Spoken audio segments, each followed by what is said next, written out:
deyishganlar, men abadiy talabaman deyishganda.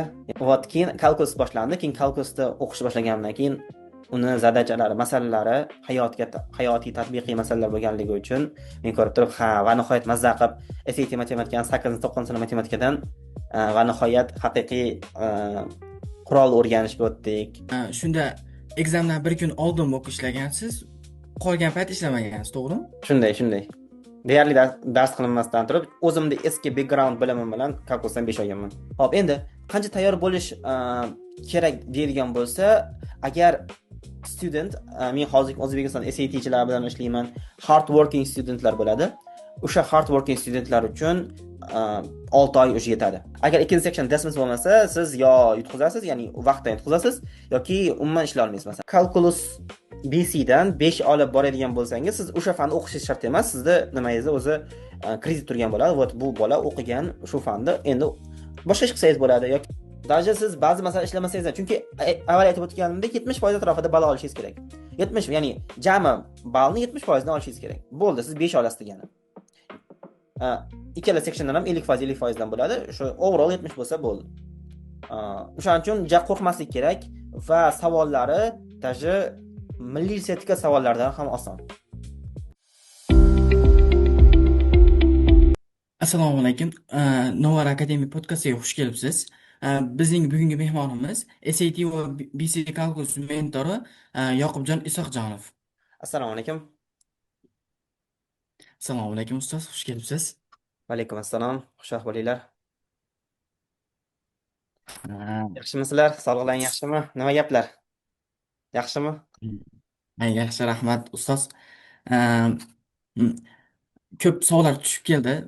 Ekspert bilan suhbat qilinglar, bizni kerakli savollarimiz bor, biz biladigan narsalarimiz bor deganligi uchun siz bilan suhbat qilyapmiz. Avvalambor katta rahmat vaqtingizni ajratayotganingiz uchun. Rahmat. Udarda ba'zi, lekin qo'ldan kelgancha harakat qilamiz inshaalloh javob berishga. Mm. Ho'p, ustoz, unda boshlasak bo'ladi-ya? Marhamat. Ho'p.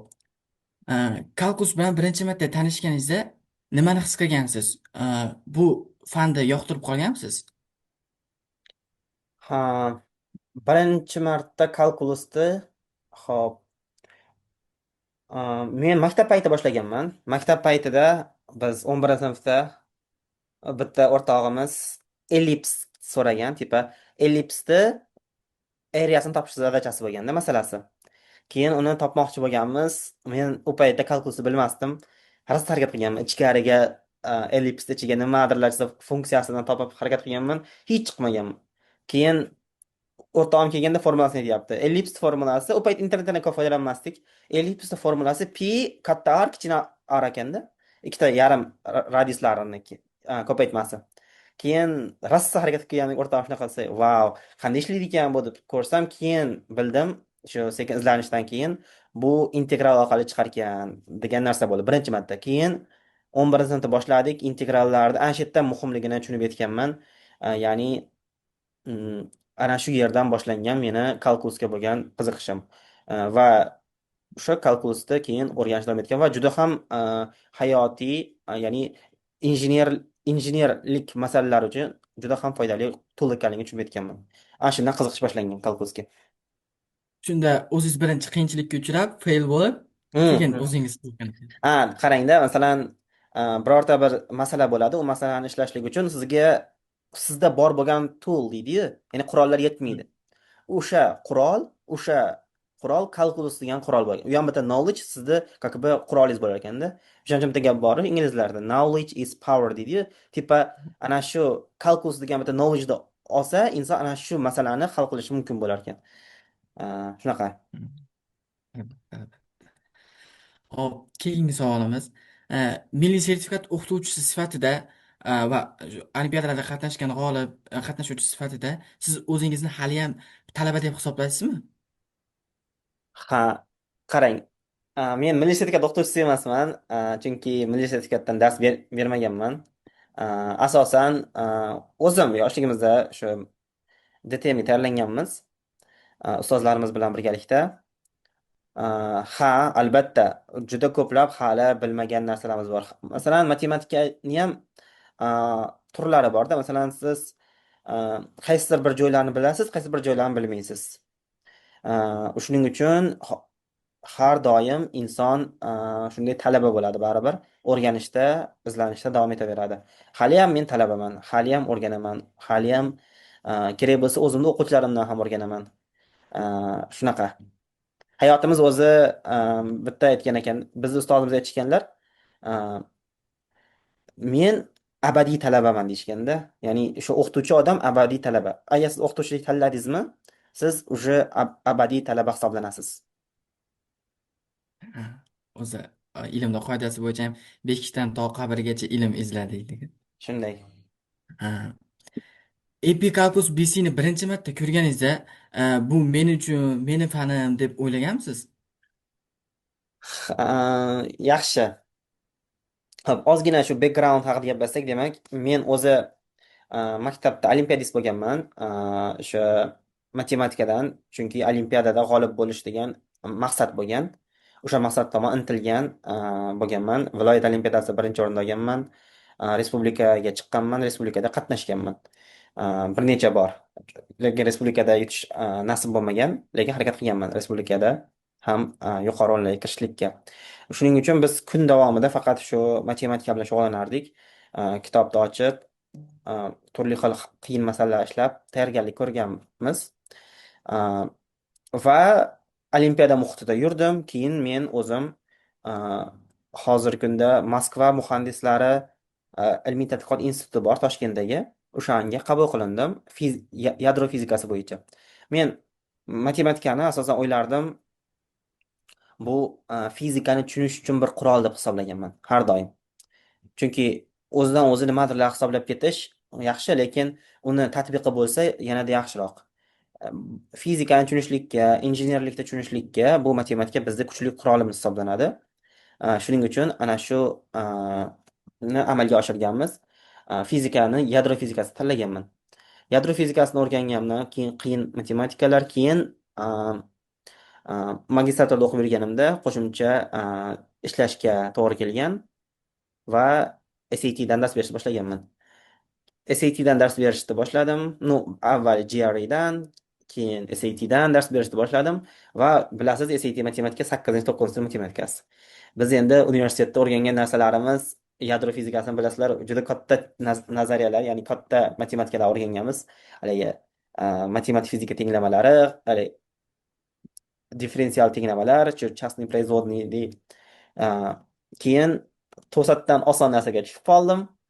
Keyin unda davom etdim. Keyin kalkulus haqida SAT makonda boshliq Kamoliddin bilan gaplashib, kalkulus o'taylik dedi.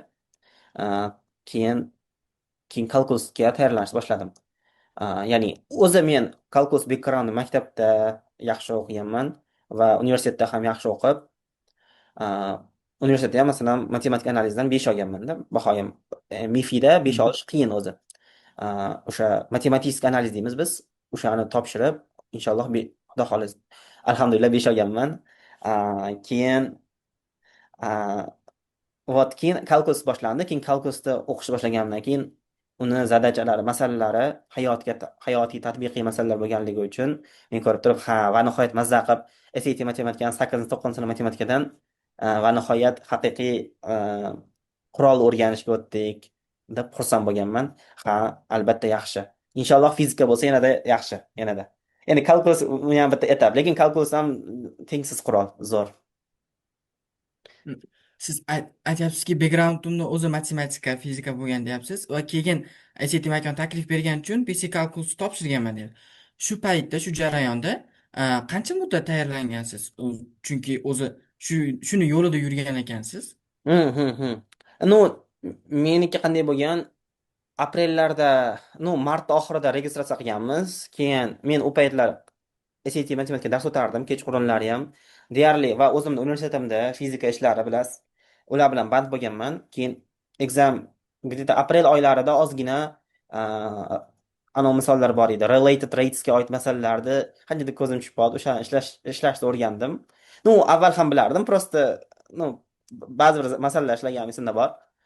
Keyin shu bilan o'zimni bilimim yetarli edi, chunki biz kalkulusni chuqurlashtirib ham o'rganganmizda maktabda. keyin universitet paytida MIFI bilasizlar, rossiyskiy o'qish. U yerda ancha matematikani chuqur o'qitiladi. Isbotlari bilan o'rganganmiz o'sha narsalarni. Keyin imtihondan bir kun oldin imtihon formatidagi past paperda ishlab ko'rdim. Ishlab ko'rib, keyin ba'zi bir muammoli joylar bor edi. A, ya'ni qanday qilib u masalalarni yozishlik kerak degan savol bordi. Masalan, kalkulusda test ishlaysiz va keyin FRQ sectioni bo'ladi. Unda qanaqa qilib yozish kerak, qanday qilsa yaxshiroq balo olinadi degan masala bo'ldi. Unda men SAT makonda mentori Danilo Satibaldi degan a, mentor o'qituvchi bor. Kechqurun imtihondan bir kun oldin soat nechida, yarim tunda birga dars qilganmiz. Menga tushuntirgan, bunaqa bunaqa yozish kerak deb turib tushuntirgan. Keyin ekzamendan keyin xudo xohlasa o'rganib ekzamenni 5 olganman. Hmm. Hozir shunda bir qiziq. Shunda ekzamdan bir kun oldin o'qib ishlagansiz, qolgan payt ishlamagansiz, to'g'rimi? Shunday. Deyarli dars qilinmasdan turib, o'zimni eski background bilimim bilan kalkulusdan 5 olganman. Juda qiziq. AP, APBCga o'rtacha yaxshi o'quvchi necha oyda tayyorlanadi? Realistik muddat qancha? Ustoz va ustozsiz. Mhm, mhm. Yaxshi savol. Hop, AP Calculus BC testi bu standart test. Yana qaytarib aytaman, qanaqadir olimpiada emas. Olimpiada bo'lsa 3 yil tayyorlansangiz ham yetmaydi. O'ylab, olimpiada savollari nostandart bo'ladi. Srazi nimadir o'ylab topish kerak. Tayyorlanaverasiz, u yetmaydi. Ya'ni yaxshigina katta vaqt sarflash kerak. Kutilmagan savollar bo'ladi. Lekin AP Calculus yaxshi tomoni bu College Board tashkillashtirilgan AP Calculus BC testi mavzulashtirilgan va standartlashtirilgan test. Ya'ni siz qaysi konseptga tayyor bo'lish, agar o'sha konseptni yaxshi tushunsangiz, oson o'rganasiz. Hop, endi qancha tayyor bo'lish kerak deydigan bo'lsa, agar student, men hozir O'zbekiston SATchilar bilan ishlayman, hard working studentlar bo'ladi. O'sha hard working studentlar uchun 6 oy o'sha yetadi. Agar matematika bazasi yaxshi bo'lsa, ya'ni masalan, keling, 9 sinfgacha bo'lgan bazani zo'r biladigan bola kelib turib bo'lsa, Mhm. 6 oyda, va u qanaqadir dars qiladigan bola bo'lishi kerakda. Dars qilsa 6 oyda bemalol AP Calculus BC dan 5 olsa bo'ladi. Chunki 6 oyda ham konseptlar ko'rib, mo'klashib chiqsa bo'ladi. Agar baza kuchli bo'lsa. Agar baza kuchli bo'lmasa, har bitta temani chuqurlashtirib o'tib turib, ana shu o'tayotgan paytda bazaga ham, fundamentini ham qurib ketish kerak o'quvchilarni. O'shanaqa paytda agar bazasi kuchli bo'lmasa, ya'ni matematikadan ну как SAT 700 balli bola bo'ladigan bo'lsa, ular va ular uchun agar o'rtacha tempni tasdiqlaydigan bo'lsa, o'sha 9 oy normal. Ya'ni 5 olish uchun. O'shanda ham o'rtacha tempda kuniga kamida 2 soat shug'ullanishlik kerak. O'sha bolalar. Tushunarli. APBCda 5 olish uchun necha foiz masalani to'g'ri yechish kerak? Passing threshold qanday ishlaydi? Mhm, Va o'zi formati qisqacha tushuntirib beramasizmi? mhm. Hop. AP Calculus BC imtihonida hop, ikki xil section bo'ladi. Ikki xil section uchun alohida baholanish mezonlari bo'ladi, o'zini kriteriялari bo'ladi. Birinchi sectionda test bo'ladi. Testda test sectioni ham ikkiga bo'linadi. 30 ta multiple choice questions, ya'ni 4 ta answerdan bittasini tanlaysiz va bu yerda without calculator bo'ladi. Ya'ni sizda kalkulyator ishlatish imkoniyati bo'lmaydi. Ya'ni dasmas bo'lmaydi. Va bu sectionda asosan nazariy savollar va hisob-kitobga oid qiyin savollar so'raladi. Ikkinchi sectionda esa bizda Desmos Allowed section bo'ladi. U yerda masalalarni Desmos yordamida ishlanadi. Va o'zimning eksperiyensdan kelib chiqib aytaman, agar ikkinchi section Desmos bo'lmasa, siz yo yutqizasiz, ya'ni vaqtdan yutqizasiz, yoki umuman ishlay olmaysiz masalani. Desmosni bilsangiz, где-то masalan o'zi 15 ta masala bo'ladi ikkinchi sectionida. O'sha yerda siz Desmos bilan 7 tasini, 8 tasini ishlamasangiz bo'lmaydi. Chunki qo'lda qilsangiz katta vaqt ketadi va katta ehtimol bilan arifmetik xatolikka yo'l qo'yasiz. O'shaning uchun ikkinchi sectionda yuqori baho olishlik uchun, ya'ni Desmos allowed sectionda Desmosni siz juda yaxshi darajada bilishingiz kerak. Integral hisoblash, hosil hisoblash, funksiyani o'sha hosilasining o'sha tochkadagi valuesini hisoblash kabi va volume formulalar aylantirishdagi paydo bo'lgan volume formulalari ana shularni Desmosga kiritib value olishga usta bo'lishingiz kerak.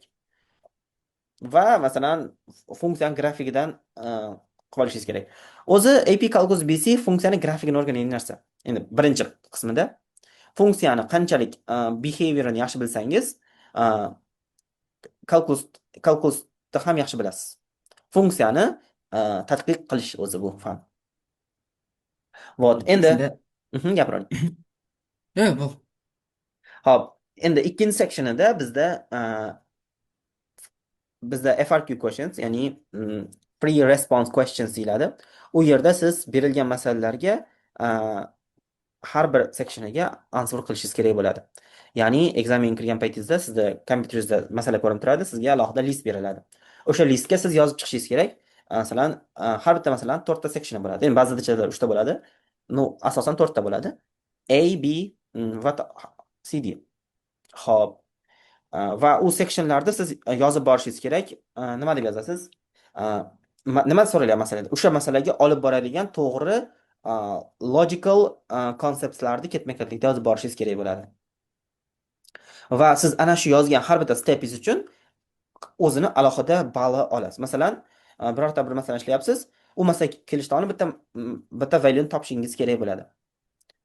Endi uni siz o'sha stepini yozsangiz keyin 1 ball olasiz. Keyin yana bitta step yozsangiz yana 1 ball olasiz. Va uni to'g'ri solsangiz 1 ball olasiz. Va to'g'ri answer uchun, to'g'ri calculation uchun yana 1 ball olasiz. Ana shunaqangi har bitta masala balllarga bo'lingan bo'ladi.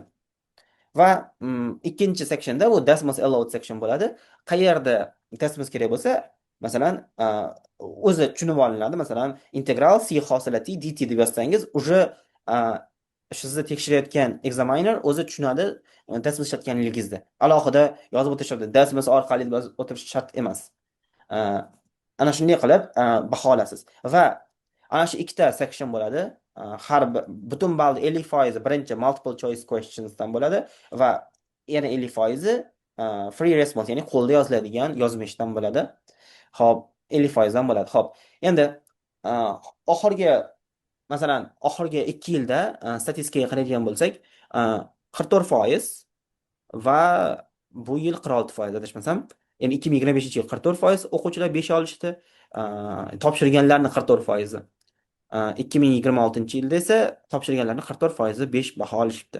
College Board'ning official reportiga ko'ra. Endi ko'rganingizdek, mana topshirgan o'quvchilar teng yarmi Calculus BC'dan 5 olyapti. Bu degani unaqangi hard test emas. Keyingi narsa necha foiz bo'lishi kerak. Endi bu har yili o'quvchilarni o'zini qanday performance deydi, o'zini qanday ko'rsatishiga bog'liq bo'ladi. Agar o'zini yaxshi ko'rsatsa, ya'ni hammasida yaxshi bo'ladigan bo'lsa, ball ham yuqori bo'ladi. Olish bali ham. O'rtacha 65% plus yoki 70% plus olsangiz, ya'ni ikkovi section bo'yicha ham o'rtachasi, ana shunda siz 5 bahoga da'vogar bo'lsangiz bo'ladi. No, katta ehtimol bilan 5 chiqadi. shunda Desmos eng kerakli narsalardan. Shunday. APBC Calculus 5 ball universitetda nima beradi? Calculus 1 va 2 ni o'tkazib yuboradimi yoki faqat kredit beradimi? Okey. Agar sizda xuddi nimaga o'xshaydi-da? Calculus BC dan 5 olib boradigan bo'lsangiz, siz o'sha fanni o'qishingiz shart emas. Sizda nimangizda o'zi kredit turgan bo'ladi. Bu bola o'qigan shu fanni endi boshqa ish qilsangiz bo'ladi yoki pul to'lamasdan boshqa ishingizni qilib yuraverasizda. Ya'ni siz universitet programmasini avvaldan bitirib qo'ygan bo'lasiz. Bu sizning hamyoningizga ham foyda va asablaringizga ham foyda. Chunki ertaga borib, masalan, Amerikada o'qisangiz ham fokusingizni boshqa fanlarga qaratib, ballingizni, ya'ni GPA'ingizni yanada ko'tarib olishingiz mumkin bo'ladi. Ya'ni imtihon topshirib o'tirmaysiz o'sha fanni. Alohida kredit yig'ishingiz shart emas. O'zi kredit beradi. Mustaqil o'qib BC Calculusdan 5 olgan talabalar bor deyishadi. Bu realmi yoki bo'lmasa mifmi? Albatta, bu test standart test bo'lganligi uchun bemalol mustaqil o'qib ham 5 olsa bo'ladi. Va uning uchun sizda konsistensiya bo'lishi kerak. Ya'ni siz, ya'ni talaba o'zi o'qib, o'rganib, a, va o'sha motivatsiyani saqlab turib davom eta olishi kerak. Chunki 10 ta unit bor. Har bitta unitda juda ko'plab 10 tadan topik bo'lsa ham jami mm, ko'p topiklar bo'ladi-da. Shuni hisobiga har bitta konseptni o'rganib, unga oid masala ishlab chiqish uchun sabr kerak. Lekin ustoz bilan bo'lsangiz, shunaqa jarayonda a, xuddiki bir poyezdga tushgandek birga ketaverasiz. Ya'ni ustoz bilan billama-billa yursangiz, hatto bir darsga borib turib ham o'sha mavzuga oid, o'sha konseptga oid 3 ta misol ko'rsangiz ham o'sha ekzamenda sizga foydasi tegishi mumkin. Imtihonda. O'zimizni o'zbek jaydari bolalardan ko'rganmisiz shunaqa o'zi self study qilib 5 olganlarni? A, Albatta, masalan, bilsangiz, O'zbek Seal'ni bilasizlarmi? Farruh SAT makonda Ha, 1600 olgan. bildim. O'zimda o'quvchim bo'lgan. O'zim SAT o'qitganman. Farruhga 780 olgan. Farruh juda ham hard working. Keyinchalik esa Epic Calculus BC ni o'zi mustaqil ravishda o'qidi, o'zi tayyorlandi va o'zi 5 oldi. Juda ham yuqori koeffitsient bilan, chunki gaplashdim, imtihondan keyin juda ham yaxshi dars qilganligi bilinib turgan edi. Va bilimi ham juda ham zo'r. Mana oddiy bitta misol. Bundan tashqari, o'sha birinchi 2025da biz topshirganimizda yana ko'plab o'quvchilar ham topshirishdi va ularni ko'pi self study qilgan. U paytda hali Epic Calculus kursi degan narsa deyarli yo'q edi. SAT makonni kursi bor edi, boshqa hech qayerda yo'q edi. Menimcha. Balki bordir. Lekin men bilganim SAT makonda bor edi va lekin qolgan shuncha odam o'zi self study qilgan. Yaxshi tomoni bor, masalan, bu xalqaro kurs bo'lganligi uchun Khan Academy'da o'zini kursi bor yoki College Board o'zi kurs beradi, o'zini materiallari bo'ladi. Shunaqa qilib o'qisa bo'ladi. Khan Academy Classroomda gapirganingizda, Khan Academy, Cracking, Epic Classroom qaysi biri yoki bo'lmasam o'z qaysidir sayt nimadirni resursni self study uchun haqiqatdan ishlaydi va zo'r deb bilasiz? Mhm. Self study uchun kitob ozgina zerikarli zamonga kelib qoldik, menimcha. Xo'p, ya'ni qanday desam, average student uchunda, chunki hozirgi kunda bizda platformalar bor. Agar bittadan kitob tashlab ketsangiz, oxirini ochib tekshirish kerak, a? Lekin biz o'zimiz shunaqa Hmm. tayyorlanganmiz. Masalan, kitobni ochamiz. Masalan, menga kitobdan shug'ullanish qulay. Lekin hozirgi kundagi meni tajribamdan kelib chiqyapmizki, bolalarga platformali bersak ham foydaliroq. Chunki platformada savollar ketma-ketlikda turadi. Bola bajarsa, hali motivatsiya olib, to'g'ri, korrekt chiqarsa motivatsiya olib va ketma-ketlikda ketsa va teoriya va ya'ni theoretical part'i keyin masalalar ishlashni qilib ketsa, erta nima tursa, haligi nima deylardi? Strict deydi-yu. Strict Hmm. of days. Masalan, tursa, juda ham foydali bo'ladi. Ya'ni bolani motivatsiya qildiradi self study uchun. O'shaning uchun Khan Academy shu tomonini yaxshi ko'raman. Khan Academy lekin qilish kerak. Lekin Khan Academy baribir osonlik qiladi. Haqiqiy ekzamen uchun kamlik qiladi. Albatta, agar self study qilayotgan bola, albatta College Board o'zini kursi bo'ladi. O'zi o'sha schoolga berilsa, o'sha kursga yozilsa bo'ladi. O'sha kursga yozilib, o'shandagi materiallarni o'tib chiqsa, maqsadga muvofiq bo'ladi va albatta practice va ya'ni qayerda material topsa ishlaverish kerak. Va u to'g'ri material bo'lishi kerak. Endi katta organizatsiyalar, masalan, Barron's, Cracking Epic Calculus BC degan kitob bor. U kitob nimaniki? Princeton Review'niki. Masalan, o'sha kitob sotib olib ishlatsa bo'ladi. Yoki Barron's kitobdan ishlatsa bo'ladi. Endi baribir ular ekspert odamlar tutgan bo'ladi. Qo'shimcha material sifatida. Lekin boshlanishligi Khan Academy va College Board o'zini kursini o'tib chiqsa ham 5 uchun yetarli deb hisoblayman. DTM matematikasini o'qib yoki milliy sertifikatini o'qib C plus darajasidan ortiq tepa yuqori olgan talabalar Mhm. BC kalkulusga o'tganda qayerdan boshlash kerak? Boshidanmi yo bo'lmasam qaysidir darajadan boshlash kerakmi? Boshidan boshlash kerak, chunki DTMdagi, ya'ni milliy sertifikat DTMdagi tayyorlanish yo'nalishi boshqa narsaga urg'u beriladi. Ya'ni matematikani boshqa tomoni aytdi u yerda. Hop, Calculus BC esa bu bitta узкий deydimi, narrow deydimi, o'sha kichik yo'nalish. Ana shu yo'nalishda o'zini konseptlarini, o'zini usullarini o'rganib olish foydaliroq e, bo'ladi. Noldan boshlash kerak. Shu college board programmasi masalan unit 1 limitdan boshlab unit 10 series bo'ladigan bo'lsa, ana shu ketmay ketlikda C+ bor bola bemalol o'rganib chiqsa bo'laveradi. Faqatgina u consistency bilan ustoz bergan vazifalarni bajarib borishligi kerak. Yana savol. DTM, DTM milliy sertifikat shu va BC Calculus ikkitasi turganda o'quvchi uchun o'qish jarayonida qaysi bir qiziqarliroq? Hmm. Ho'p, men o'zim milliy sertifikatdan matematikaga kirganim yo'q. Fizikaga kirdim. Va fizikadan ko'rgan savollarni bundan oldingi fizikada past paperni ko'rdim. Deyarli konsept bir xil, xuddi bu ham standartlashib qolibdi, xuddi SATga o'xshab. Standartlashtirish jihatdan bir xil, milliy sertifikat matematika. Lekin endi men fizika haqida gapirdim. Milliy sertifikat matematika savollarini ko'rdim. Yaxshigina level bor. Geometriya, o'sha algebra bo'yicha masalalar o'rganish kerak. Ya'ni u o'zini yo'nalishi bo'yicha o'shanga oid masalalar ko'proq ishlash kerak bo'ladi. Endi qiziqarlilik jihatdan esa Calculus BC ni men ko'proq tavsiya qilaman, chunki Calculus BC da siz bitta tool o'rganasizda. Bu toolni o'rgansangiz, xuddiki ular masalan shunday beradiki, masalan, qanday qilsa qisqa vaqtda boriladi. Masalan, eng mashhur masalalardan bittasi, bitta suzuvchi bor, suzib turib, suzib turib, va suzish tezligi boshqacha, quroqda yurish tezligi boshqacha. Qanday optimal holat topingki, eng qisqa vaqtda uyiga borsin degan masalada doska bo'lganda ko'rsatardim, mayli. Qanday qanday qilib, masalan, optimallashtirish masalalari, bu ham kalkulus hisoblanadi. Yoki masalan, oddiy misol shu ellipsda yuzasi masalasi va kalkulus bitin savollarini o'qisangiz, sizni birinchi o'rinda matematikaningizni o'zi mustahkamlaydi. Ya'ni funksiyani tushunish darajangizni oshiradi.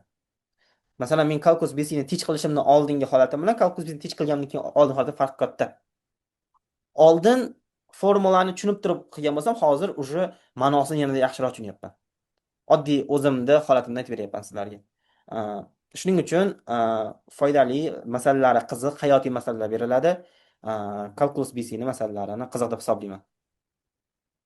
O'sha savolni shu yerga chiqarib qo'yamiz, editorlarimizdan so'rab. Aha. Bilasiz, hozirda ko'proq Toshkentda, boshqa joyda o'quv markazi Epikalkusni, ya'ni ko'pchilik joylar taklif qilmaydi. Shunda chekkada yashaydigan o'quvchi Toshkentga kelib o'qishi shart emasmi? Onlayn kurslar, offlayn kurslar bilan raqobatlasha oladimi? Hmm. Bu ham individualniy savol, ya'ni har bir individ, ya'ni har bir inson o'zini holatidan kelib chiqadi. Ba'zilar bor, onlayn darslarga qatnashadi, onlayn darslar vazifasini bajaradi va qattiq o'zini maqsadi yo'lida, ya'ni maqsadi qattiq bo'lsa, o'sha yo'lda qattiq turib beradi. Ba'zilar bor, onlayn ta'limda zerikib qoladi. Ya'ni ustoz tushuntiryapti narsani, уже hozir chalg'itadigan narsalar ko'p. Unga qaraydi, bunga qaraydi, darsga fokus bera olmaydi. Lekin darsda o'tirsa, majbur bir kishi sizga gapirib turibdi, qarab turib eshitasiz-da. Shuning uchun offline ta'limda ana shu tomoni yaxshi. Lekin o'zini yomon tomonlari bor. Masalan, offline ta'lim uchun kelish kerak Toshkentga. Kelgandan keyin ham probkada borib o'quv markaziga borish kerak. Probkada borgandan keyin yana kirib erta nimadirlar bilan vaqt o'tib ketib qoladi-da, darsingizni qanchadir qism ketib qoladi. Nimadirlar chiqadi baribir. Lekin onlaynda unaqa narsa kam bo'ladi. Faqatgina knowledge beriladi. Ya'ni hamma tomonni o'zini yaxshi tomon, plyus tomonlari bo'ladi, minus tomonlari bo'ladi, ana shuning uchun. Endi bu yerda avvalo mezon shu bo'lishi kerakki, inson o'ziga qarasin. Inson agar o'ziga yoqsa, o'ziga onlaynda o'qiy olsa, onlayn o'qisin. Chunki onlayn narxi arzonroq bo'ladi, masalan. Chunki xonaga pul to'lanmaydi-da, arzonroq bo'ladi va vaqti ketmaydi yo'lga ketmaydi. Faqat vaqtini stadiyaga sarflasa bo'ladi. Agar concentrationda problema bo'ladigan bo'lsa, u holatda albatta tavsiya qilaman, Учебный centrga borib, ustozda uchrashib, darsdan keyin support teacherlar bilan so'rab, o'rtoqlari, muhitdagi o'rtoqlari bilan birga masalalarni muhokama qilib, jonli muhokama qilish ketmaydi baribir. Ular bilan muhokama qilsa yaxshi. Lekin onlaynda ham, masalan, o'quvchilar bor, gruppada o'zaro diskussionlar qilishadi, Telegram orqali. Hozir u narsa muammo bo'lmaydi. Lekin yana qayta aytaman, bu odamning shaxsiy ichki holatidan bog'liq. Agar qaysi biri ma'qul kelsa, odam o'zi tanlaydi. Masalan, men o'zim o'ylaydigan bo'lsam, a, menga offline ta'lim qulayroq. Chunki men o'zim borib o'sha yerga o'rganganroqman onlayndan ko'ra. Mm. Muhitni hozir aytib o'tdingiz. Community shunaqa muhit, shu o'quvchilar bilan birga chiqishib, gaplashib, shu diskus qilish qay darajada foyda beradi? Juda katta foyda beradi, chunki a, darsdan chiqqaningizdan keyin men shunaqangi holat bo'ldiki, bu yil kolxoz o'tganimda dars o'taman, dars o'tganimdan keyin yana qo'shimcha dars o'tishimga to'g'ri keldi. Chunki bolalar yonib turadi-da ko'zlari bularni. Ko'zlar yonib turadi, bular yana qo'shimcha izoh talab qiladi. Demak, o'sha paytda a, men qo'shimcha o'tib, a, o'zaro ularning fikrini o'rganishga harakat qildim. Ya'ni birorta masala kelib qolsa, guys have to solve it deb turib ularni o'zidan so'rayman men. Va ular o'zlaridan chiroyli ideyalar keladi, ana shu ideyalarni olib qolganlarga ham hammaga yetkazaman. Va ana shu paytda men tushuntirgan narsani tushunmasligi mumkin, lekin ana shu o'rtog'ining ideyasini tushunishi oson bo'ladi bolalar. Shunaqa, masalan, baribir avlodlar o'rtasida farq bor-da. Men hozirgi kunda teach qilayotgan bolalardan 7 yosh kattaman-da taxminan. Baribir bizni fikrlashimiz bilan hozirgi bolalar fikrlashida ozgina bo'lsa ham farq bor. Endi men tushuntirgan narsa yetib bormasligi mumkin joyigacha. Lekin o'zlari o'rtoqlar gapirsa, bir-birining tilini tushunadi. Osonroq tushuntiradi, ya'ni bir-birini biladigan joyini tochkasiga uradi deydi. Ana shu tochkasiga urilib qoladigan Ha. momentlar uchun ham darsdan keyingi diskussionlar muhim hisoblanadi. Mm. Uh, O'zingiz aytdingiz, shu savolni nima qilayotgan paytda tushuntirayotgan bo'lsa, how to solve it deb so'rayman deganingizda, shunaqa paytda konflikt, debate bo'lib chiqqanmi? Masalan, o'quvchilar B, siz C degan vaziyatlar bo'lgan. Buni qanaqa qabul qilasiz? Ha, men xursand bo'laman, turli xil fikrlar va men argument aytaman. Argumentingizni bering deyman. Masalan, shunaqa bo'ladi ustoz desa, bo'pti, nima uchun shunaqa deyman. U o'zini izohini aytadi. Ba'zi holatlar bo'lgan, ikkala argument ham to'g'rida tuyulib qolgan. O'sha paytda keyin baribir nozik nuqtasi bo'ladi. O'sha nozik nuqtasini o'rgatganingizdan keyin o'quvchilar o'zi tushunib qoladi, qayerda xato qilganligini. Shunaqa holatlar bo'lgan. Va bu men ta'lim olishdagi juda ham foydali holat deb hisoblayman, o'zaro raqobat bo'lishligi. Raqobat sog'lom raqobat bo'lishi kerak, ya'ni bir-biriga kuyish bas.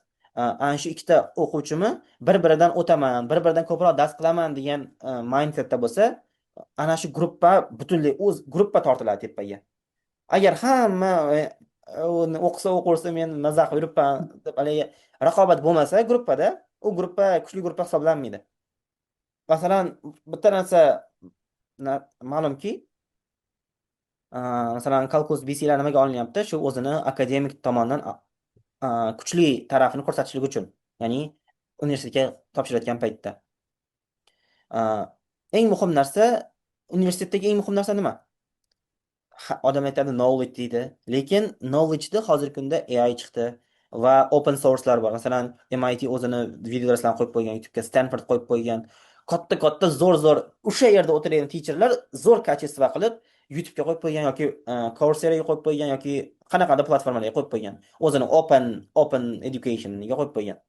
Knowledge topsa bo'ladi. Lekin universitetga nimaga odamlar Harvardga kiryapti, MITga kiraman deyapti, har xil qilyapti. Maqsad erta borsa networking bo'ladi.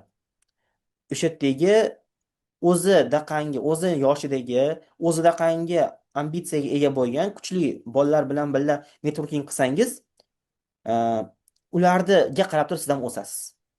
Eng muhim narsa mana shu. O'shaning uchun bitta gap bor, men oldingdagi 5 ta odamning kimligini aytgin, men sening kimligingni aytaman degan gap borda. Ana shular o'rtachasi bo'ladi-da. Agar siz Harvarddagi tanlanib borgan bolalar bilan o'qisangiz, qanaqa bo'lasiz? Va oddiy holatda qanaqa bo'lasiz? U yerdagi kuchli bolalar bilan o'qisangiz, kuchli bolalar bilan muloqot qilsangiz, albatta sizda o'shalar ta'siri bo'ladi. Siz ham inson sifatida yanada rivojlanish ehtimoliniz baland bo'ladi. O'shaning uchun ham masalan bizda offline gruppa ochdik SCT makon bilan birgalikda.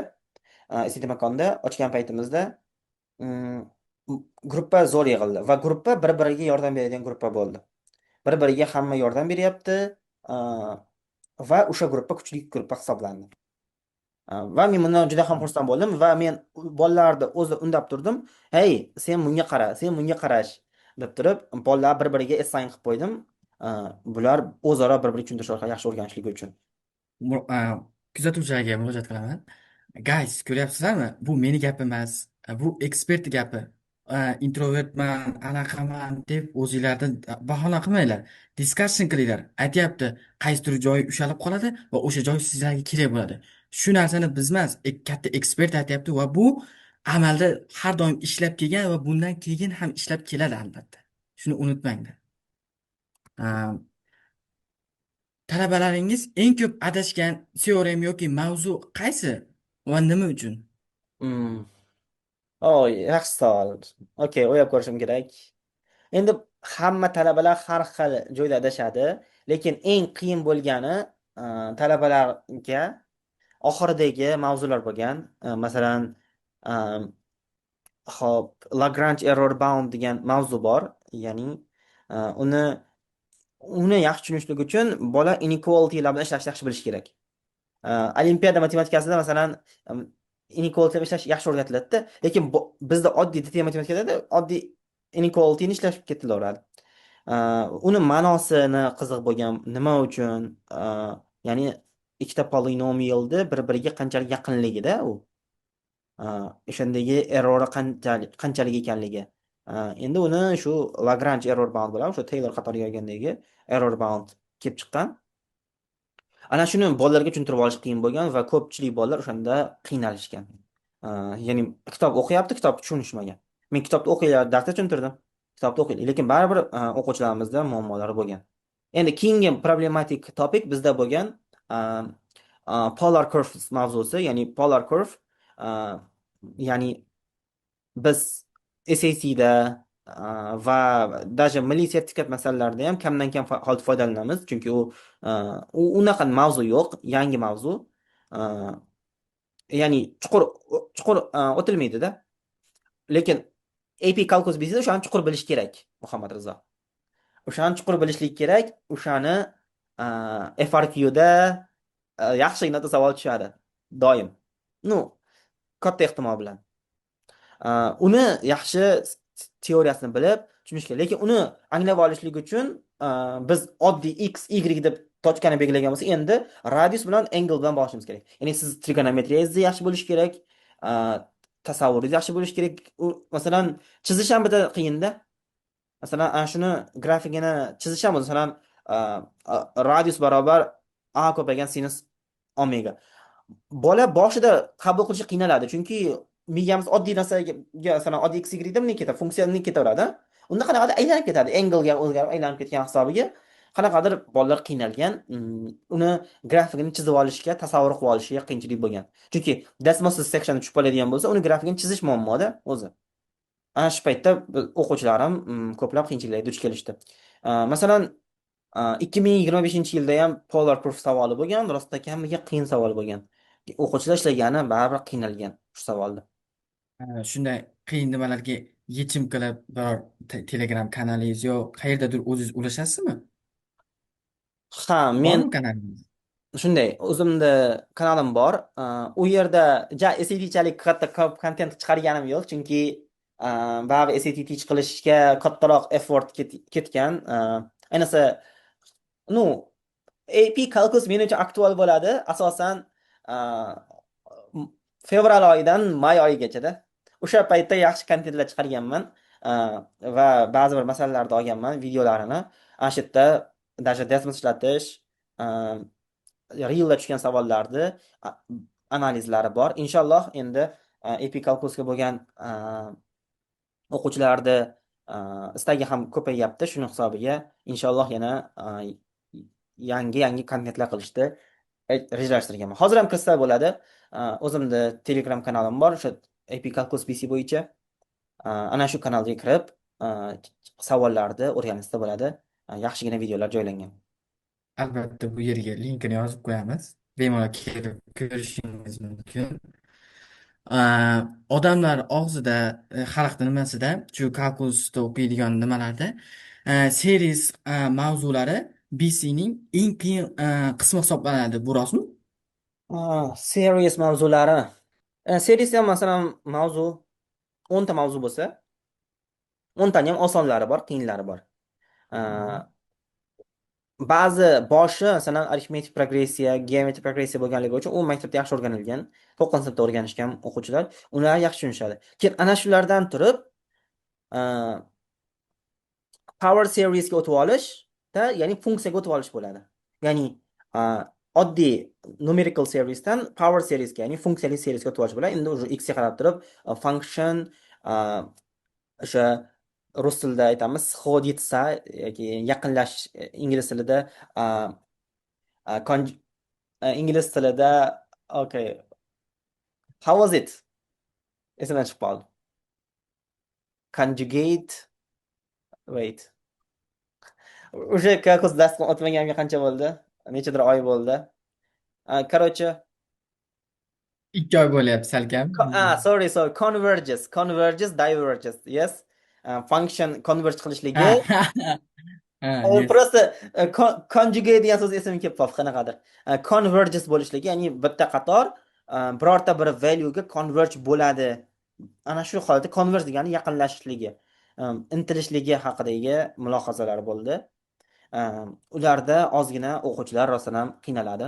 Rostdan ham to'g'ri gap, ozgina qiyinchiligi bor bo'lgan topik. FRQda matematikada to'g'ri yetsangiz ham ball yo'qotish mumkinmi? Bu qanday ishlaydi? Ha, FRQda siz crucial stepslarni yaxshi ko'rsatishingiz kerak bo'ladi. Ya'ni birorta bir masala ishlayapsizmi? Uni ketma-ketlikda yozishingiz kerak bo'ladi. Qanaqadir boshini yozib turib, oxirini olib ketsangiz, o'rtadagi steplarni ko'rsatmadingizmi? Ular uchun ball olmaysiz. Bo'ldi. Buni answer uchun 1 ball olasiz. Boshdagi to'g'ri expressioningiz uchun 2 ball olasiz ana. O'rtadagi steplar necha ball bo'lsa, ballingizni yo'qotasiz. U yerda siz to'g'ri teoremalarni ko'rsatishingiz va to'g'ri hisob-kitoblar va to'g'ri expressionlaringizga ball beradi. Ya'ni masalan, funksiyani maksimum valyusi topmoqchimisiz, aytishingiz kerak. df over dt equals to 0 deb yozib qo'yishingiz kerak. Mana shu equation ishlaymizda mana shunaqangi valyular olamiz deb turib fikr bildirishingiz kerak. Yoki bu funksiyani maksimum qiymati bo'ladi desangiz, ikkinchi xoslasini tekshirishingiz kerak bo'ladi. Yoki bu funksiyani point of inflection bo'ladi desangiz, ikkinchi xoslasini change qilishligini o'sha nuqta atrofida, 0 nuqta atrofida, ya'ni f ikkinchi xosla equals to 0, keyin o'sha solutionni atrofida qanaqa o'zgarishini tekshirishingiz kerak bo'ladi. Ya'ni siz shunchaki oddiy gap bilan emas, fikringizni argument berishingiz kerak bo'ladi. Masalan, shu ikkinchi xoslasi 0 dan kichkina bo'lganligi uchun bu maksimum bo'ldi. Prosta bu maksimum bo'ldi emas. Ikkinchi xoslani argumentingizni berishingiz kerak. Argument bermasangiz ball olmaysiz. Yoki critical point qanday xosla olamiz. Yoki masalan, seriesdan ratio test ishlatamiz deb turib yozsangizgina ball olasiz. O'zingiz qilib ketsangiz ham okey, ball olasiz. Lekin rezultat yozib qo'ysangiz ball olmaysiz. Qanday qilganingizni ham yo'llaringizni, crucial steplaringizni ko'rsatishingiz kerak bo'ladi. Juda ikkita bir qiziq savolga keldik. Mhm. Hattoki birinchi hozir beradigan savolimni savol yig'ayotgan jarayonimizda odamlar kommentga yozgani bilmadim, tortinishdimi, odam qanday nima qilishni bilmadim. O'zimdan alohida lichkamga yozib alohida savol berishdi buni. Juda ko'p keldi. APBCni juda qiyin deb o'ylaydigan talaba juda qiyin deb o'ylashar ekan. Bu qo'rquv o'rinlimi? Qolgan fanlarga nisbatan, masalan, boshqa ekonomik bor, har xil nimalar bor, fanlar bor. Siz o'zingizni faningiz bo'lgani uchun bu narsa qay darajada? Ko'pchilik juda qiyin deb o'ylab, shu motivatsiyasini yo'qotib qo'yar ekan. Mhm. Xo'p, AB Calculus BC aytaman, qo'rqmang deyman. U qiyin, siz o'ylaganingizda qiyin emas va men doim darslarimda aytib borganman. Guys, it's not Math Olympiad. Siz qanaqadir olimpiada ishlaganingiz yo'q. standartlashtirilgan test ishlayapsiz. Konseptni biling, answer qilasiz. Qanaqadir chuqur fikrlash kerak yo'q. Shunchaki mm, logik fikrlash ketma-ketligi to'g'ri bo'lsin, bo'ldi.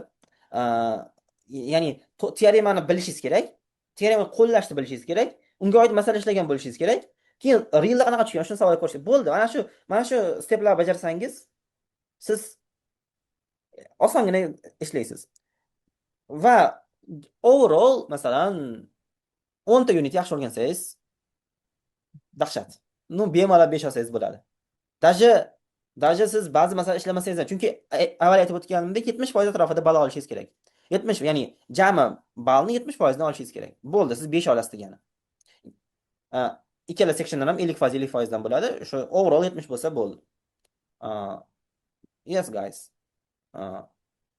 O'shaning uchun qo'rqmaslik kerak va savollari даже milliy sertifikat savollaridan ham oson. Epic biznes savollari. Даже. Lekin hushyor bo'lish kerak, topiklari keng qamrovli topik. Chunki milliy sertifikat bunday ketgan bo'lsa, bu bunday ketganda. Keng, tor yo'nalish. Даже masalan SATda Advanced Maths degan section bor, to'g'rimi? Ana shu Advanced Maths degan sectionni ham ana shu Prost SATni Advanced Maths degan sectionni ketib qolganda, endi qo'pol ravishda o'xshash bo'lsa ham taxminan shunday.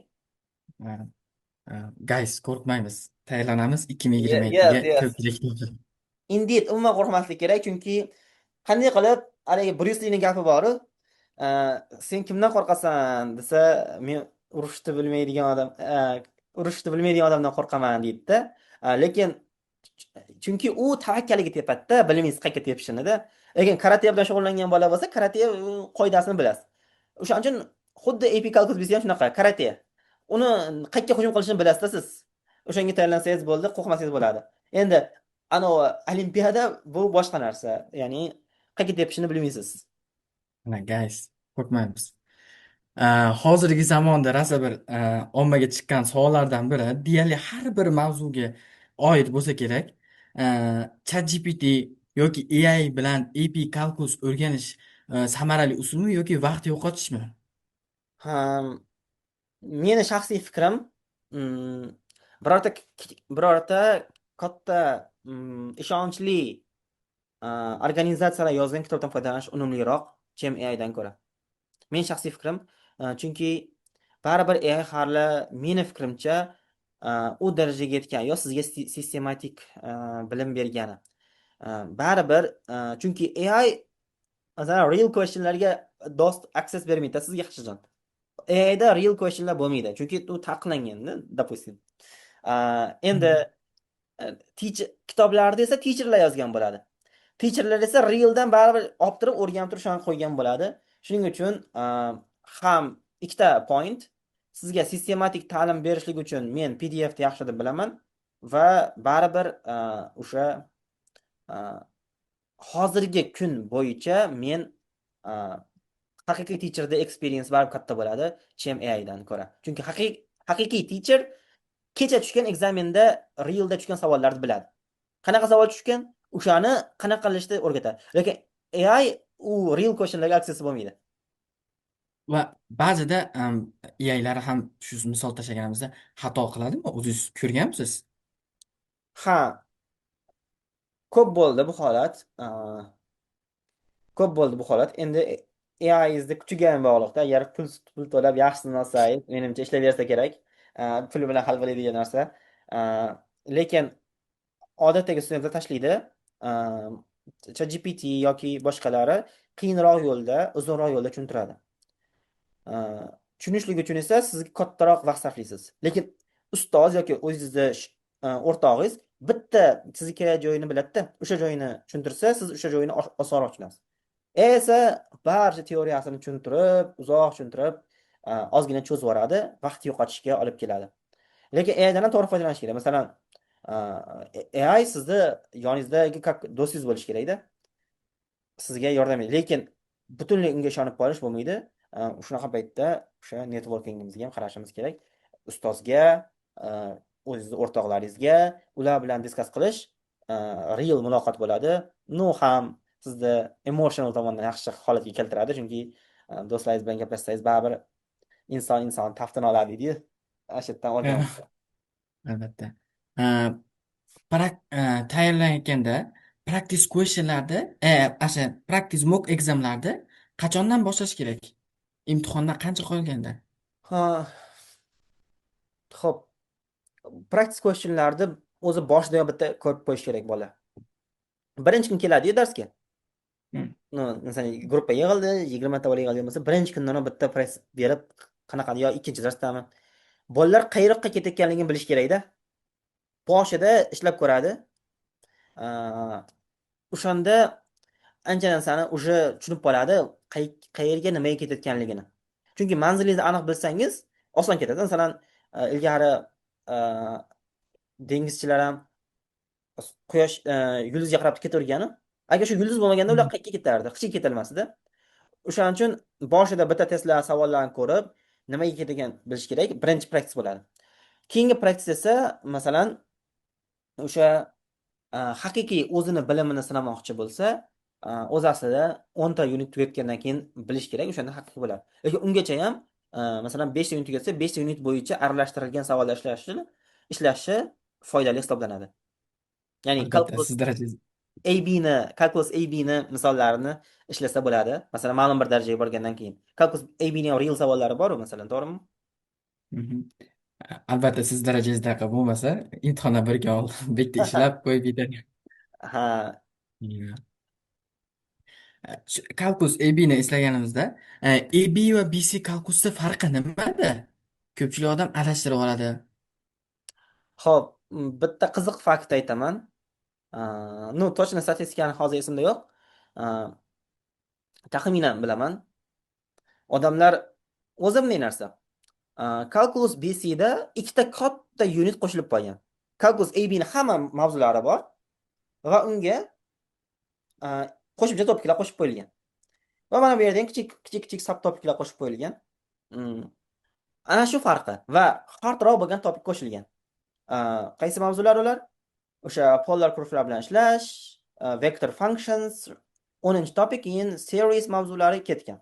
Ana shular qo'shilgan. Va bu tomonda har bir unitda o'sha subtopiklar, masalan, integration by parts yoki fractionlar integrallash, ya'ni kasrlarga bo'layotgan integrallash. Ana shular kichik kichik konseptlar qo'shib qo'yilgan. Va u konseptlar qiyin hisoblanadi, chunki siz AB ni bilsangiz, keyin BC ni tushunasiz. Lekin statistika shuni ko'rsatadiki, AB topshirganlarni bor yo'g'i 20%igina 5 olibdi bu yil. BC topshirganlar 46%. Iya, Ko'rasizmi? Qiyin narsa. Biz BC ni qiyin deymiz. Undan 5 olish osonroq, chem AB dan 5 olishdan ko'ra. Вот, oddiy qiziq faktda. Shu yerda bir savol. Lekin masalan deylik, BC va EBni topshiradigan odamlarga ham qaraladi, to'g'rimi bu narsa? Menimcha, qaysi biri statistika hech ko'rganmisiz? BC yoki EB qaysi biri ko'p topshiradi? Aniq statistikani ko'rish kerak. Hozir ko'rsak bo'ladi. Demak, AB AB AB calculus AB how many students? Hop, 292 mingta student olgan ekan AB ni. Endi BC ni tekshiramiz. 171 mingta. Shunda EB ko'proq. AB ko'proq olgan baribir. Mana.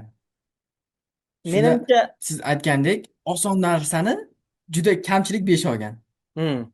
menimcha BC topshirganlar o'ziga ishonchi baland bo'ladi-yu. Menimcha, tipa zo'rlar endi sal o'ziga ishonmay turganlar menimcha AB topshirgan bo'lsa kerak. Anig'ini bilmadim. Tepada aytdingiz, BC va ABni deyarli ko'p unitlari bir xil. Oxirida ikkita unit qo'shilib qolgan dedingiz. Lekin shunda tepada 8 ta unit bo'ladigan bo'lsa, savollar darajasi, turi bir xil bo'ladimi? AB va BCda. Mm, Savollar darajasi bir xil bo'ladi. Faqatgina qo'shimcha topiklardan qo'shimcha savollar tuzib qo'yilgan bo'ladi BCda. Qanaqadir Shunga BC degan olimpiya degan harf degani bas. ABdan. shunda AB'da ko'rgan darajangizda misol BC'da ham tushib qolishi mumkin. Shunday. To'g'rimi? Hmm. Hmm. Hop. Eh, Agar siz bugun APBC'ga qayta tayyorlanganingizda nima nima boshqacha qilgan bo'lardingiz oldingidan nisbatan? Okey, men bir kun tayyorlanganimni aytaymi? Okey. Agar men maktab paytidagi kalkusni o'rganish bo'lganda, mm, Khan Academy Khan Academy'dan okey, College Board o'zini kursini o'qib chiqqan bo'lardim, avvalo, tezdagina. Va qo'shimcha katta organizationlarni PDFlarni ishlatib, ana shular bo'yicha tayyorlangan bo'lardim, agar self study bo'lmoqchi bo'lsam. Bo'lmasa, ishonchli ustozga boraman, ishonchli ustoz nima material bersa, unga ishonish kerak. Ustozga bordingizmi, ustozga ishonish kerak. Ustoz bergan materiallarni bajargan bo'lardim. Hozir APBC'ga tayyorlanayotgan o'zbek talabalariga bitta eng muhim gap, nima degan bo'lardingiz? Xo'p, kalkulus o'rganish juda ham muhim. Siz meditsina bo'lasizmi, yoki injiniring sohasi bo'ladimi, yoki bank sohasi bo'ladimi, a, ya'ni economics sohasi bo'ladimi? Farqi yo'q. Ana shu sohalar o'rganayotgan bo'lsangiz, siz mm, kalkulus BC ni bilishingiz kerak bo'ladi. Kalkulus BC ni mahkam ushlab o'rganish kerak. U sizga bitta tool bo'ladi. Yaqinda kecha kanalimga ham post qo'ydim, SAT kanalimga. Pavel Durov gapiribdi-da, tipa AI'da o'rganmanglar, programmingdan ham oldin birinchi o'rinda Maz'da o'rganinglar dedida. Maz bu bazada, Kalkulus BC ham baza.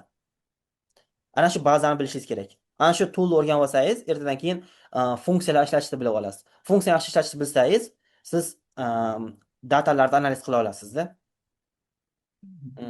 Ana shunaqa holat. Va albatta, kommentda Ilon Mask ham fiziks ham belgilab Ha, ketganini ha, shunday, shunday. Keyin Elon Musk yozibdi, physics with maths deb yozib qo'yibdi. Demak, xulosa qilsak bo'ladi, qanaqadir AI o'rganamandan ko'ra hozirgi kunda baribir ba'zi matematikani chuqur bilishingiz kerak bo'ladi. Agar matematikani yaxshi bilsangiz, qolgan hamma fanni o'rganishingiz oson bo'ladi. Bu tajribadan o'tgan holat. Keyin yana bir tavsiya shu, avvalo fiziksni ham o'rganish kerak bolalar, injiniring ketayotganlar, kalkulus BC ni ham, physics, mechanics bor, electrodynamics bor, ana shuni ham o'rganinglar. Agar men student bo'lganimda shuni qilish to'g'ri deb o'ylagan bo'lardim. A, boshqa masalan boshqa majorlarga umuman bunga taalluqli bo'lmagan studentlarga ham o'rganishni tavsiya berardingiz, to'g'rimi? Fiziksnimi? Yo'q, yo'q, kalkulusda matematikani o'zini umuman. Aha, masalan, economics o'rganayotganlarga a, yoki meditsina o'rganayotganlarga, fizika o'rganayotganlarga kalkulus suv va havoda zarur. Suv va havoda zarur. O'shaning uchun kalkulusni har bitta outstanding bo'laman degan student kalkulus BC ni o'rganishligi kerak. Mana bitta ekspert va hammangiz tanisangiz kerak Pavel Durov Telegram asoschisi va Elon Musk juda katta eng boy inson, ikkita odamni gapi va bizni ekspertimiz gapi. Shundan bilib olishingiz mumkin matematika va fizika qay darajada bizni hayotimizda kerakligini. Shu savolga oid kalkulus o'rganish faqat imtihon uchunmi? Undan tashqari hayotda nimadir beradimi? Nimadadir ishlatiladimi? Mhm. A, Kalkulus kalkulus BC ni o'rganish, masalan, optimallashtirish degan narsa bor. A, optimallashtirish masalalari juda ham qo'l keladi.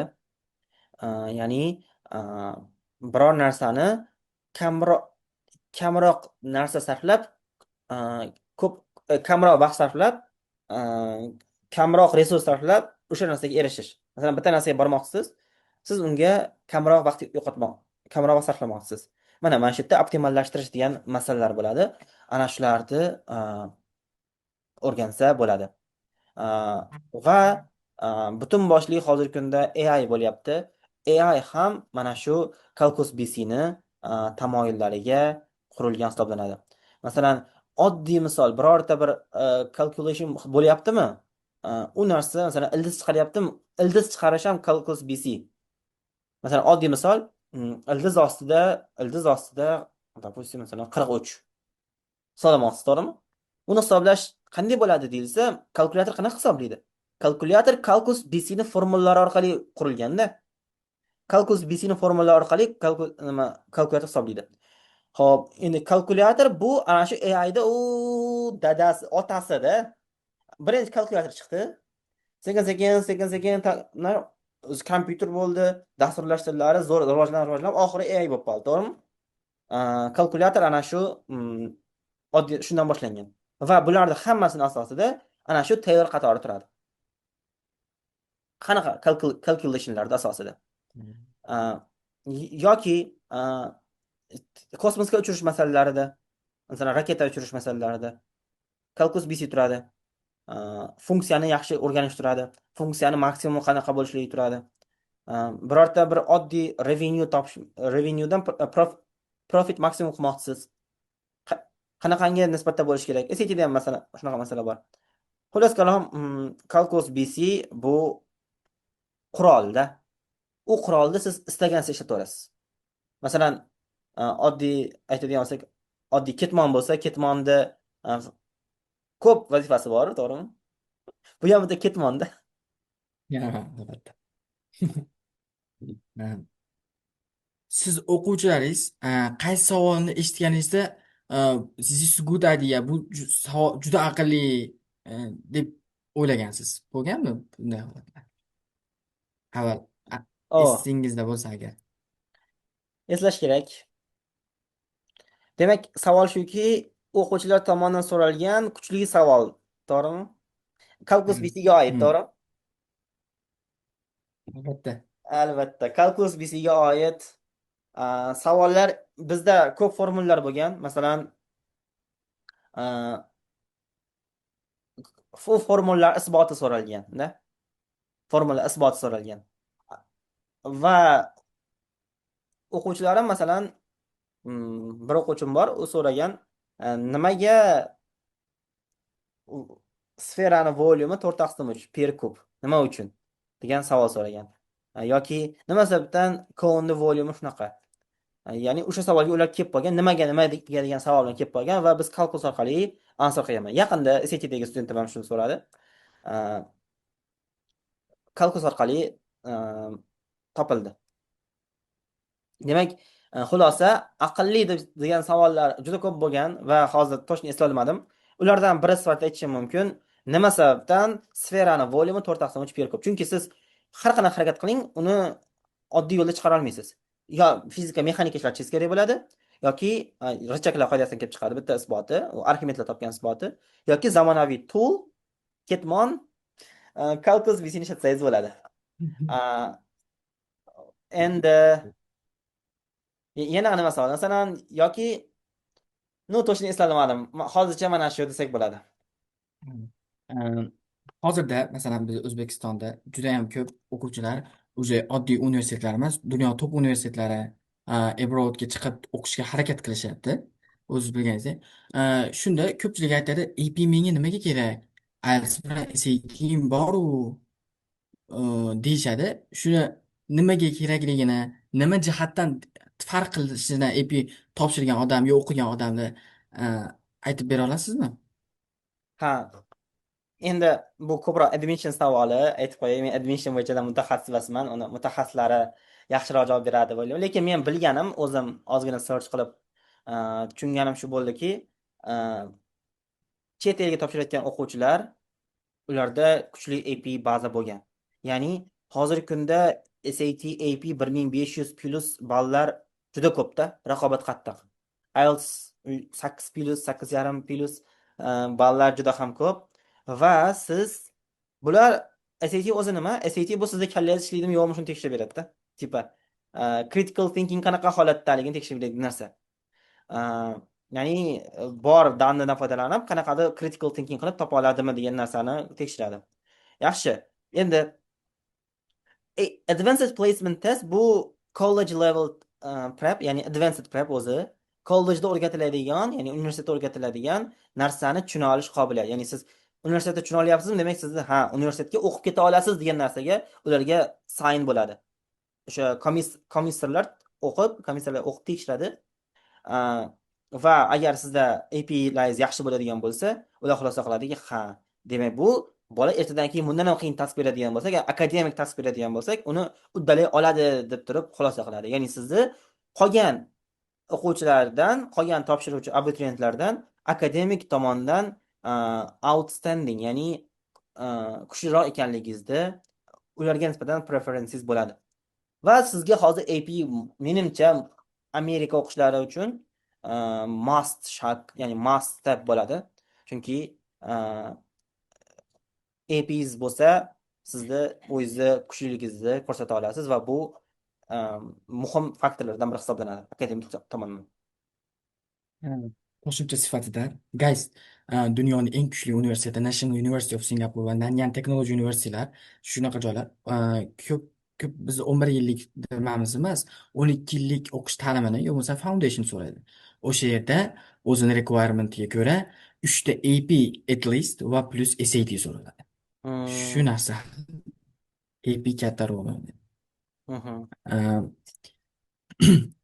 Kelgusi yil APBC imtihoniga tayyorlanayotgan talaba uchun bugun hoziroq boshlash kerakmi? Yo bo'lmasam yana birozdan keyin boshlagan ma'qulmi? Hmm. Xo'p, agar AP'lar ko'p bo'ladigan bo'lsa, уже boshlash kerak. Chunki bitta qoida bor. Biror darsga kiryapsizmi? U darsda ozgina bo'lsa ham o'qib boring. Siz yaxshiroq olasiz. Yaxshiroq undan foyda olsangiz bo'ladi. Mana shu qoidaga ko'ra o'qishni boshlagan yaxshi. Tavsiya qilardim Khan Academy'ni boshlab o'sha o'qirish kerak. Keyin ustoz bilan borganda more advancedroq topiklarda, more advancedroq masalalarda ustoz bilan ishlash kerak. Hozir уже Khan Academy'ni boshlaydigan payt. Уже hozirdan boshlash kerak deng. Shunday. Uh, Bizni savollarimiz shu edi. Katta rahmat vaqtingizni ajratganingiz uchun. O'quvchilarimiz juda ko'rib xursand bo'ladi. Rahmat, salomat bo'linglar sizlar ham. Uh, Katta rahmat shuncha vaqt tarjima qildi. Vaqtingizni ajratib bizga, o'quvchilarimizga yo'l yo'riq ko'rsatgani. O'zbekistonda bilasiz, hali IP uncha rivojlanmagan. To'g'ri, rivojlangandir. Ko'pchilik, men o'zim Andijondan kelib chiqqanim uchun Andijondan ko'p odam eshitmagan. Hmm. Shuning uchun o'zimdan kelib chiqib aytyapman. Overallda emas, o'zimdan kelib chiqib aytyapman. Shunaqa studentlar ko'p bo'lgan, o'shalarga siz explain qilib, tushuntirib, ancha shu kalkulusda EP'ni nimaligini tushuntirib yordam berganingiz uchun katta rahmat. Bizni podkastimizda birinchi ishtirokchi bo'lganingiz uchun ham katta rahmat. Rahmat, salomat Rozi bo'linglar. bo'lib. Yes, rahmat sizlarga ham. Taklif qilganlaringiz uchun ham rahmat. Ehm, Qo'ldan kelgancha yordam berishga tayyormiz, inshaalloh. Rahmat sizlarga ham.